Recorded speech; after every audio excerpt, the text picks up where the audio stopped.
Assalamualaikum dear students, welcome to NIVS Home School. Hope you all are fine by the grace of Almighty. Here I am Kamran Nahar, Assistant Teacher of English, National Ideal English Version School, Day Shift. My dear students of class 5, today I am going to take your Bangladesh and Global Studies class, and our today's topic is chapter 8, that means gender equality. So all of you take your Bangladesh and Global Studies book and go to page 64. Today we will read a new chapter 8, and we will do lesson 1, 2 and 3 today, that means the whole chapter. So dear students, let's start our class. Chapter 8, gender equality. The first lesson is pioneer for women. Pioneer for women. And do you know who is a pioneer for women? Do you know who is she? She is Begum Rokeya, and she is called the pioneer for women. Okay, let's start. The roles of both men and women are important for the real development of the society. If women and men do not enjoy the equal participations and equal rights, development of the country will be hampered. So if you want to make a country developed, we need the participation, equal participation of men and women. That means you cannot neglect women, or you cannot neglect men. So if you want to develop the country, we need the participation of men and women, both, equal participation. Now look, as the poet Kazi Nazrul Islam said, everything that is great and welfare in the world must have been done half by women, half by men. So everything what is good in this world, half is done by the men and half is done by the women. So we need the equal participation of men and women in every sector to develop our country. Begum Rokeya was a pioneer of women's rights in the Indian subcontinent. So Begum Rokeya was the pioneer of women's rights in the Indian subcontinent. Okay, so on the time when she was born, there's no Bangladesh. There's no country like Bangladesh, named Bangladesh.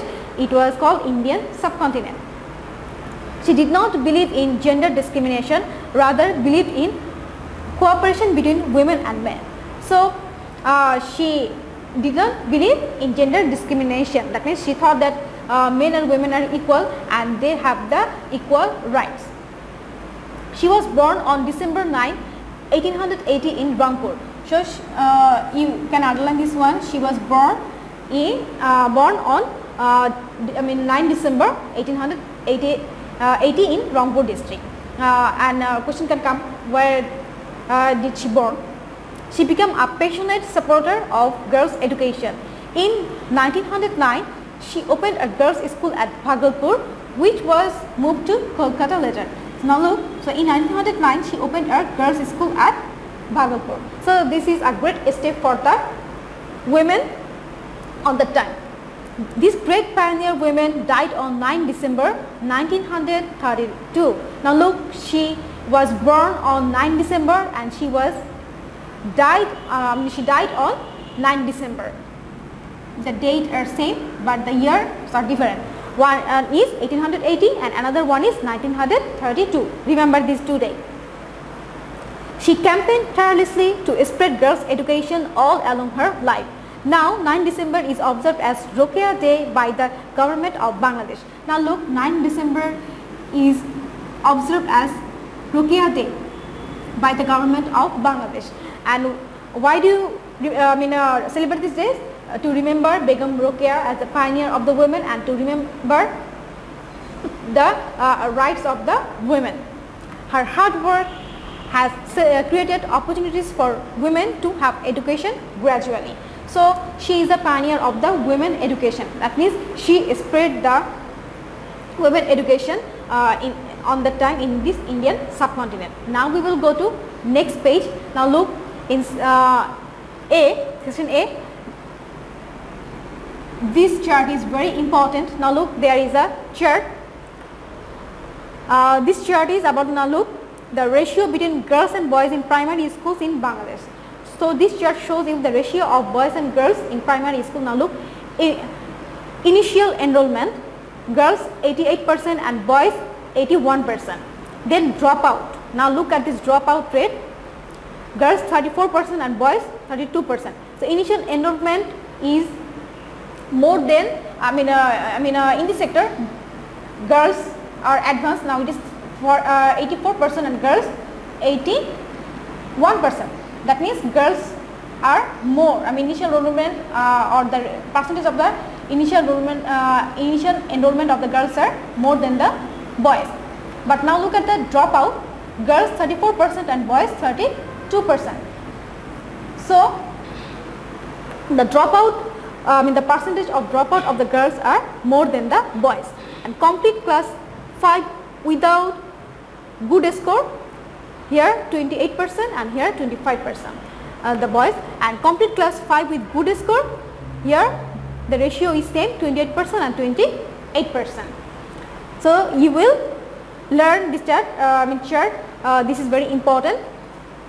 Now go to section D.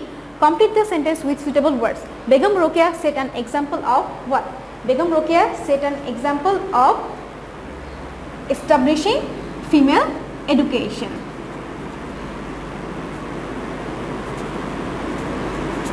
You can write here female education, or what do you think what will be there? So if you think another answer, we will discuss it in our live class. Now we will go to lesson 2, International Women's Day. Now look, there is a poster for International Women's Day 2020. That means this poster is from 2020. This is the International Women's Day. So we celebrate Women's Day on 8 March, and now we will know the history of the Women's Day. How did it begin? Okay, let's read. We celebrate International Women's Day on 8 March every year throughout the world. So throughout the world we celebrate International Women's Day on 8 March every year. So how did it begin? Let's read the history. Let's know about the history. What is the history behind it? On 8 March 1857, do you know this date? When the Sepoy Mutiny occurred. So on that year, women garment workers in New York went on strike to get proper wages. Their main target was to get pay equal to men and demanded an 8-hour working day. Police tortured in this strike and arrested many of them. So now look, on 8 March 1857, some garment workers in New York went on strike to get proper wages.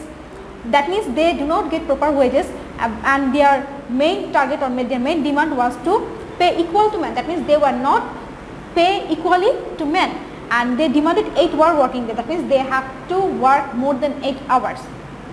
And that is inhuman. But the police tortured in this strike and arrested many of them. So you will know this history. Then what happened? On the same day in 1908, that means on 8 March, on the same day, but the year is different. 1908, there was another strike by women of the Garment Workers Union in New York. So in New York there are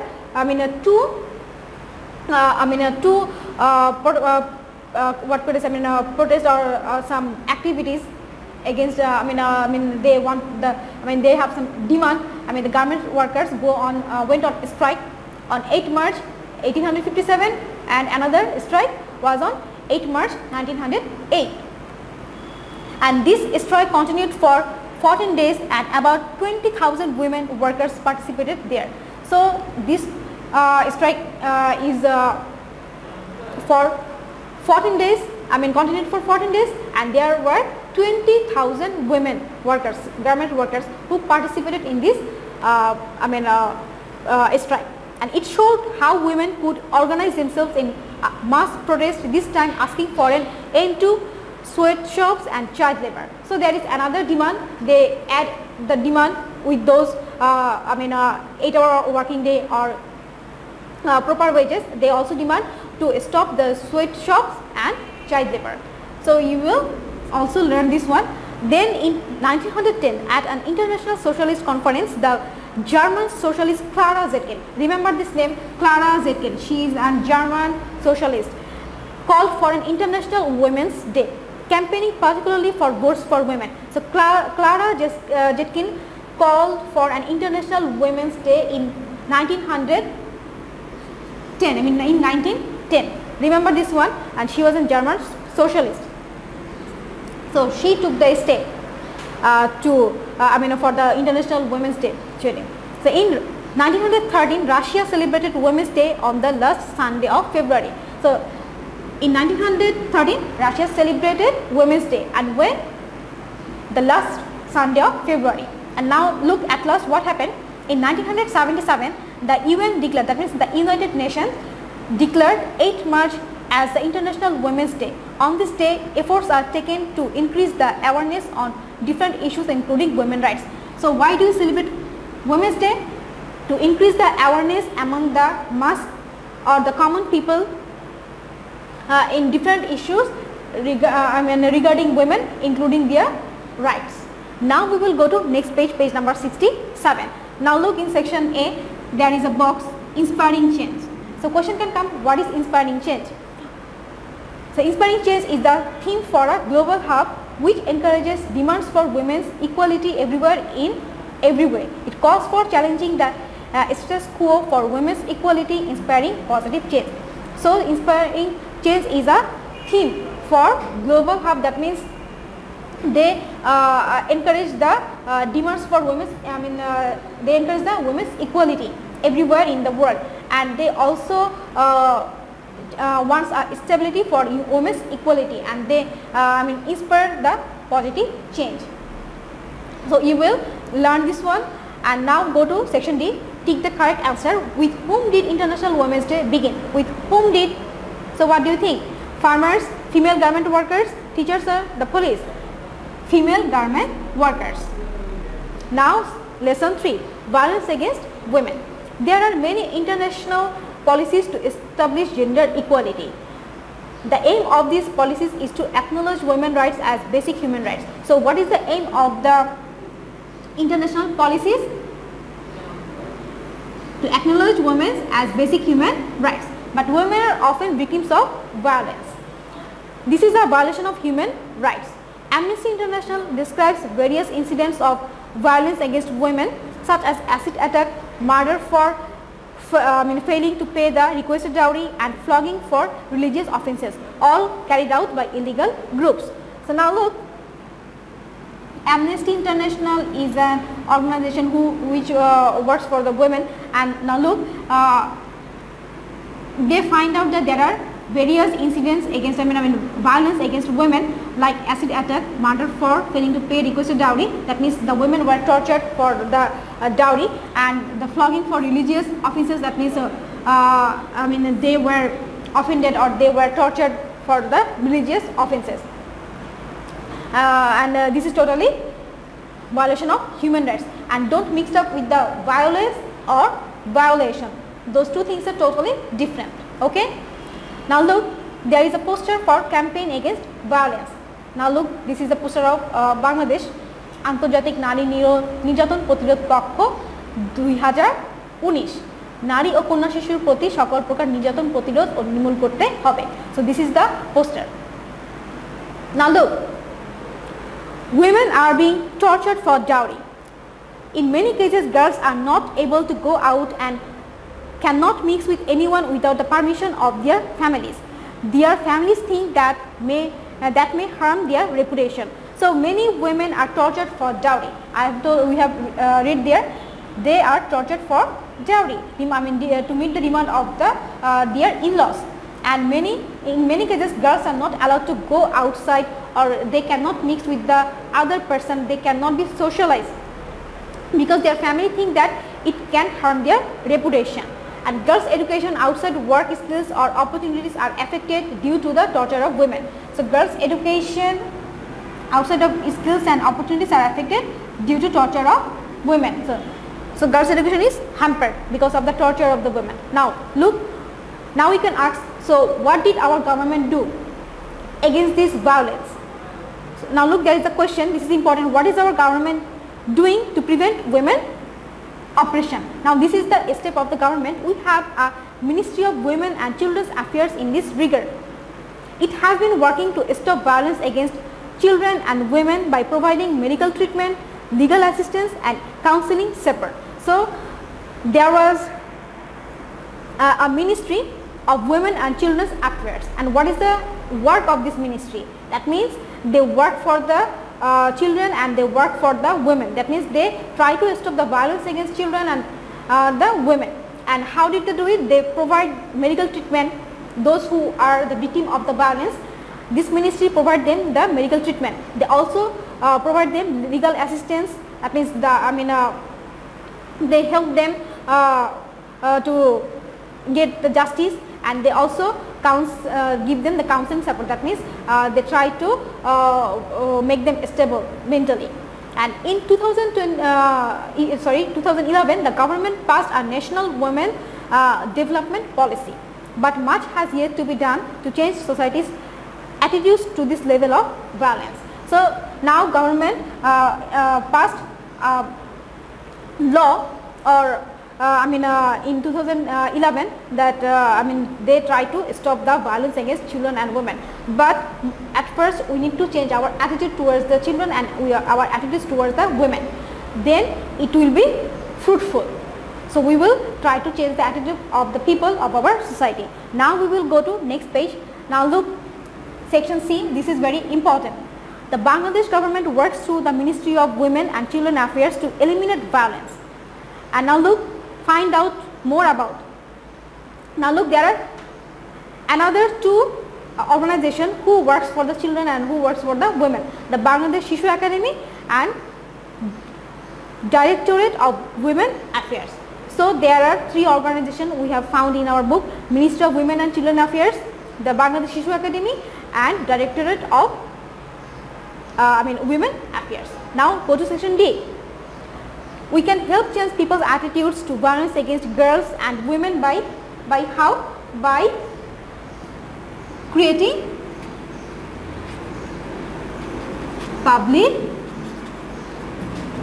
awareness. Now my dear students, all of you go through this chapter at least 2 or 3 times, and then you will do your homework. And now look, after this class there will be Eid vacation. Now look, there is a homework for Eid al-Fitr vacation. Now look, homework during vacation of Eid al-Fitr, and this will be homework number 19, and you will make 10 fill in the blanks from chapter 8. That means we have read chapter 8 today. We have discussed 3 lessons from this chapter, and you will make 10 fill in the blanks from this chapter, and your submission date will be 29 May. I repeat, your submission date will be 29 May 2021, and this is your vacation homework. So dear students, all of you will go through chapter 8, that means gender equality, at least 2 or 3 times, and then you will make 10 fill in the blanks by yourself as your Eid al-Fitr vacation homework. So dear students, that's all for today. I hope you have understood about today's topic. All of you abide by your parents. See you again. Allah Hafiz.